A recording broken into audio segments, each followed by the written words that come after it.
Shalom saudara-saudari yang terkasih, Bapak Ibu, rekan-rekan muda dan adik-adik sekalian. Berjumpa kembali bersama saya dalam program Bilik Bincang Iman Katolik. Tema perbincangan kita hari ini ialah tentang sakramen.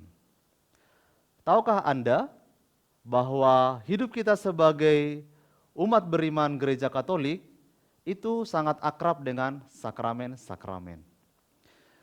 Dalam iman Katolik, sakramen itu merupakan tanda dan sarana kehadiran Tuhan yang menjadi sumber berkat dan menyelamatkan kita. Sakramen itu diadakan oleh Yesus Kristus sendiri dan diserahkan kepada gereja supaya dilaksanakan oleh seluruh umat beriman. Tuhan menunjukkan cinta dan kebaikannya melalui perjanjian-perjanjiannya. Melalui penjelmaan putranya menjadi manusia yang menyelamatkan kita dan melalui anugerah Roh Kudus. Tuhan melakukan ini dengan mengumpulkan gereja dan melalui kekuatan sakramen agar manusia dapat menuju ke kehidupan yang membahagiakan. Oleh tindakannya sendiri, kealahan Yesus dinyatakan kepada manusia dan kemanusiaannya menjadi sakramen sebagai tanda dan sarana yang menyelamatkan. Apa yang kelihatan dalam hidup Yesus Kristus dinyatakan kepada kita bahwa Dia adalah Anak Allah yang diutus ke tengah-tengah dunia ini. Saudara-saudari yang terkasih, sakramen merupakan tanda dan sarana yang mengungkapkan dan menguatkan iman, mempersembahkan penghormatan kepada Allah, menghasilkan pengudusan kita, dan sangat bermanfaat untuk menciptakan, memperkokoh, menampakkan persekutuan gereja. Melalui sakramen pembaptisan, Tuhan menganugerahkan kepada kita rahmat supaya kita lahir kembali dalam persekutuan Allah Bapa, Allah Putra, dan Roh Kudus. Melalui sakramen Krisma, umat beriman menjadi cakap dan bersedia untuk menerima pelbagai karya dan tugas yang berguna untuk membaharui gereja dan melanjutkan karya pelayanan gereja. Melalui sakramen Ekaristi, persatuan dan persekutuan kita sebagai umat Allah, sebagai tubuh Kristus, dinyatakan dan diperkuat. Yesus menyucikan umatnya yang berdosa dengan menganugerahkan rahmat pengampunan dalam sakramen tobat. Dan Tuhan menganugerahkan rahmat kekuatan, kesehatan dan keselamatan melalui sakramen pengurapan orang sakit.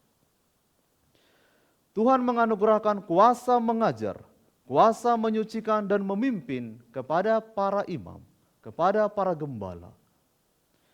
Tuhan menganugerahkan rahmat kekudusan kepada pasangan suami istri dalam sakramen perkawinan.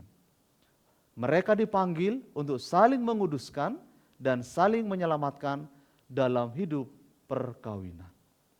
Saudara-saudari, mengingat pentingnya dan agungnya nilai-nilai dalam sakramen-sakramen suci ini, gereja mengundang kita supaya kita bersama-sama merayakan sakramen-sakramen ini dengan pantas dan bijaksana. Sebagaimana kita tahu, dalam gereja kita ada 7 sakramen. Sakramen baptis, sakramen Ekaristi, sakramen Krisma, sakramen tobat, pengampunan, perkawinan, dan imamat.